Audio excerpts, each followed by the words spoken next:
Thank you. Unlike Carlos, who said he had to condense his talk, my talk really is, I put 10 minutes, it's going to probably be 5 minutes and then you're going to help me. So I often use these things as a self-help thing, where I come out and talk as an introvert and I tell you some stuff and then you really help me organise my life. And at UX Brighton, at UX Camp Brighton, we did a card sort. People helped me sort out my spice straw, and that's really benefited my life. Today, what we're going to do is I'm going to tell you everything you need to know about information architecture in 5 minutes. That's disappointing. 10 years I've worked as an information architect, and I can tell you everything you need to know in 5 minutes. And we're going to use the final 5 minutes for you guys to help me sort out my record collection. So there's a bit of a thought experiment going on. I'm going to tell you some principles, then you guys are going to help me improve my life. So information architecture has loads of definitions. Loads of them are really, really pretentious. There's whole books written about this stuff. But it basically boils down to organising stuff so it's easy to find and it's intuitive. And the way you organise stuff implies meaning to it. And that goes for websites and it goes for the real world as well. And there's loads of ways of kind of doing that. But thankfully, some big brains, this guy is Saul Werman, came up with 5 ways to organise anything in the world. And that's the secret of information architecture. There are only 5 ways to sort things.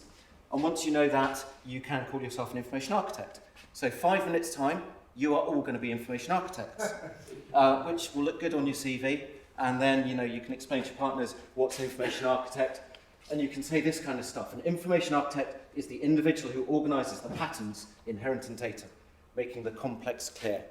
And that's the point where my wife says, could you get a proper job? So, let's go through the 5 ways to sort things. They are, and we'll go through these in more detail, location, alphabet, time, category, and hierarchy, called latch because of the first letters that come out of those.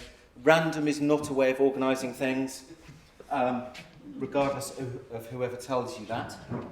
So I'm going to go through each of those kind of in turn with some examples of when it works well and some examples of when it doesn't work well. So taking location to start with, location is a really good way of organising anything that has area, place or space, anything that is spatial. So this is the Tokyo Tube map.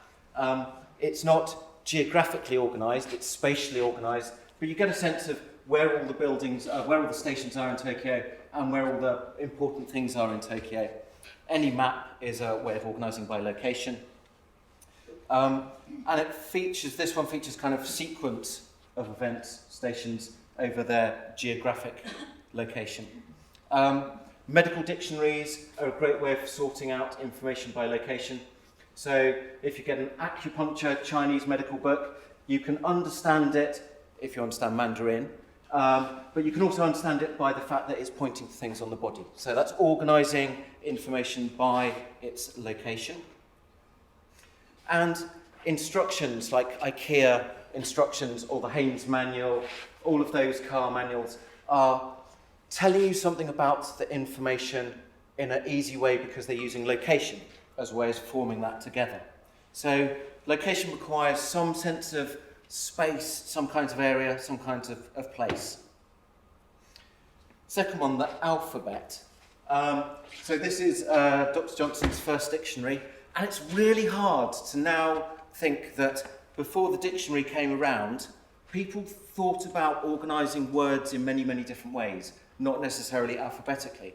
And it seems really obvious now, because of the way that we've used the dictionary, that is a way to organise words. But it was incredibly revolutionary when it came out.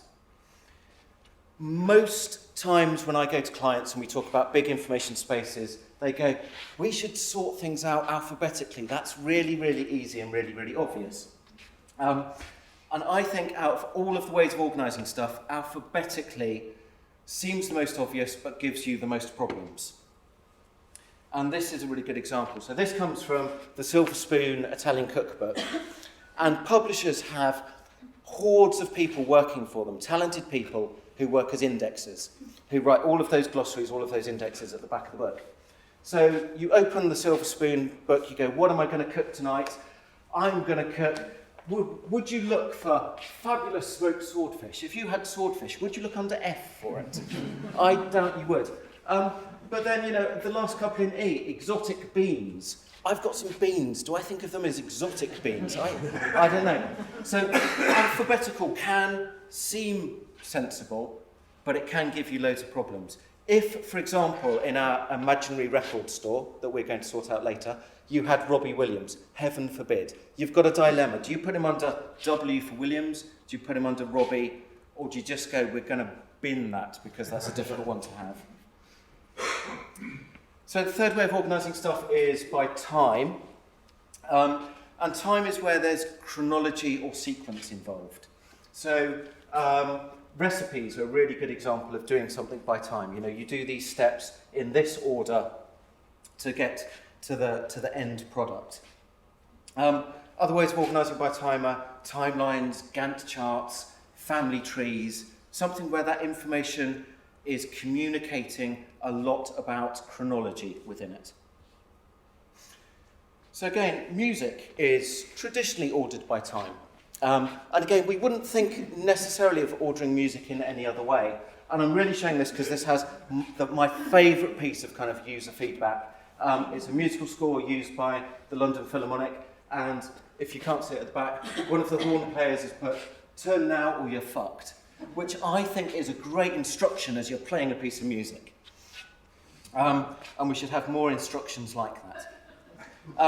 Time is used in a multitude of ways. This is the Vietnam Memorial in Washington, D.C., which again was really revolutionary when it came out. That up to that point in America, war memorials were done either alphabetically or by rank. And the Vietnam War Memorial said, what we're going to do is we're going to tell the story of the war by the people who died in the order that they died in. So when you go there, it's really hard to find a particular relative or a particular name. But it tells a great story about people dying together, comrades in arms, at a place in time. So the physical form is definitely mirroring the message that it's portraying. The final example of time is Venice. Tokyo's another example of this. Streets in Venice are ordered, the postal addresses in Venice are ordered by the time they were built. So at some point, Venice was built, they went, how are we going to put addresses? I know what, we're going to start by building each of these streets in sequence, and then we're going to number it 1, 2, whatever, without any thought that Venice might change over time. So at some point, there was a big council meeting, people got together, and this seemed really sensible. Let's just do this in time. This is brilliant for social historians, because they can see when buildings were built. It's a nightmare if you're a postman in Venice. But we often build these stuff on websites. We build something that we think is really, really logical and sensible, but we don't think about future-proofing it, about how that schema we create might break down over time and not work as well as we expect. The fourth category in Latch, the fourth thing in Latch is category, and it's probably the most common used one on the web, where we define things by similarity. And as you can see, sometimes, in this example, sometimes it goes really badly wrong, and you construct meaning, not deliberately, but you construct meaning by bringing things together that might not necessarily belong together. I'm hoping Mexican food and dog food don't have a relationship in the supermarket, but that's the meaning you get. And if you go to any supermarket, you know, they define themselves by how they categorize those aisles. Some supermarkets, you know, Waitrose has a very different schema to the way Lidl does, for example. But we're familiar from category by department stores use it, art galleries often use it, where you'll have a gallery of African art, then you'll have a gallery of Impressionist art, where people have got an artificial construct bringing stuff together. But you have to be wary of those kind of artificial relationships.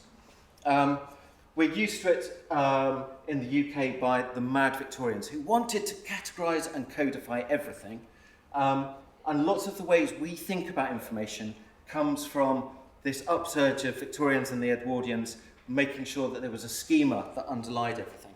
So carrots, tomatoes are botanically a fruit. So, that seems a bit crazy to us, but it has that kind of outpouring of there is something within those things that bring them together as a category. There's a great quote from Miles Kington of, knowledge is knowing a tomato is a fruit, wisdom is not putting it in a fruit salad. So if you have a category, think about it. Categories are really set in culture. So the way that we think about stuff in the Western world isn't necessarily how people think about it in different parts of the world. And even in the UK, different audiences, different groups will categorise things in different ways. There's a book by George Lakoff called Women, Fire and Dangerous Things. I describe it as the Ulysses of the IA world. It's the book that everybody should read, but nobody has read it. It's 600 pages, it weighs over a kilo. Really, it's not a very usable book. But the title of that book, Fire, Women and Dangerous Things, comes from an Aboriginal categorisation where in the Balam language, they define feminine things as scorpions, the sun, women, spiny echidna, fire, hairy Mary grub, fire and water. They're all just categorised as feminine objects. And for that Aboriginal group, that makes some sense. Doesn't necessarily make sense to us.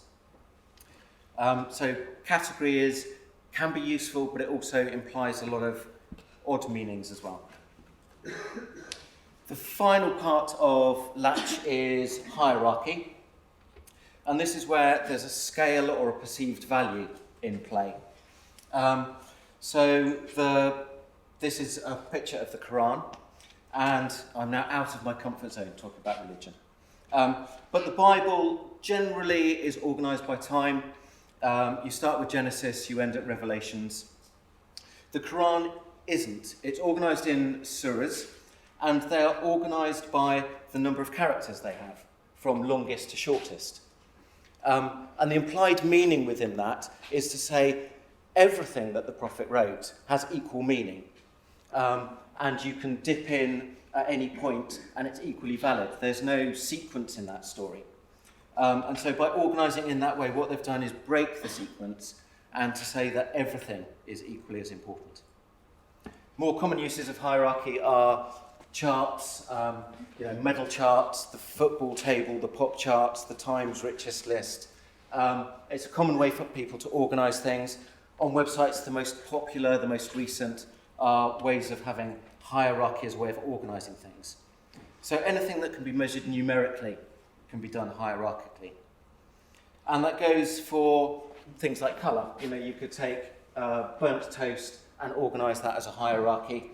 I'm showing this because there is a brilliant website if you are slightly OCD, so people aren't either OCD or not. We all exist on the continuum. Most of us who work as IAs are quite high along that continuum. But there's a website called Things Organised Neatly, which becomes my Friday afternoon porn in the office. I can look at this stuff and get away with it and call it work. So they're the 5 ways of organising things. Location, alphabet, time, category, hierarchy. Most of the time on websites and in the world we mix these things up. So the periodic table, described by somebody as the most elegant organisational chart ever created, does that. So horizontally we have objects organised by atomic weight, and vertically we have things organised by their category. So I'm going to buy a drink for anybody who can tell me what the category is shown in green here. Beryllium, magnesium, I admire your guess. I was really hoping somebody would say alkaline earth metals. It would have been worth a drink. No, you said. I'm almost tempted to buy you a drink. So now you know everything there is to know about information architecture. You know the 5 ways to organise stuff. And what I would like you to do is to take a minute thinking about the record shop that we're going to set up. But I don't want this to be a normal record shop. I want this to be a really crazy record shop. So what we often do at work when we get stuck about how we're going to organise this stuff is to flip it round. And there's a technique that Edward de Bono uses of, let's think about the contrary ways of doing something. And in thinking about the contrary ways that we could do stuff, like the worst way we could do it, the craziest way we could do it, that starts to free your mind in terms of, there might be an idea in here that actually is worth pursuing. So I'd like you all to take a minute and think about one of these categories, location, alphabet, time, category or hierarchy, thinking about our record shop and coming up with a way you have never seen a record shop categorised. You've never seen a record shop organised in this way. And once you've done that and you've got a thought in your head you would like to share, I'd like you to put your hand up and go, this belongs in this category, and my idea for this record shop is it would be crazy brilliant if it was organised in this way. Oh man, here. It feels like question time. So The man with the beard in the front row. Organise every album based on exactly how long it runs for. So starting from the shortest album, going all the way to the longest album. Oh, I like Just that in a by length range. I like that by time. And actually that would be really useful. If you go into a record shop and go, I want to listen to 15 and a half minutes of music today, you would be able to find that. I like it. I'm going to ask this person here. Organise it by categorising the studio design that was used for the studio that was recorded. Now, this man knows something about music much more than I do. And what would you put that under? Under the latch system? It's probably either a hierarchy, depending upon exactly how much thought went into that design, or a category, because there are known categories of actual real designs. Cool. Fire away. Built in modifies the longitude and latitude recording studio the album was recorded. That is splendid, and that brings a new definition to world music that I really like. Ben. The musical key that is played on the first minute, when the minute elapses to the first song. I'm liking that though, because you could go home and you go, I'm really in a F-sharp kind of mood tonight. Yeah, on a minute. Organise it by hierarchy, by how dissimilar it is to Robbie Williams. The anti-Robbie Williams shop. Man in the green jacket. Organise it category, time by average BPM.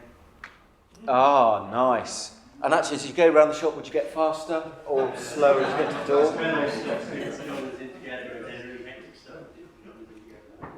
I like a beat per minute record shop. There's somebody at the back with a red scarf on. Number of explicit lyrics. Ooh. So you could then work out if it was safe to play for your nieces and nephews. Actually, Patrick's record collection would all be just one bucket of extreme lyrics. Or a number of words in the song. Number of words like that. We might have to have more than one record shop at this rate. I'm going to come overhead. Danny. When it was released? The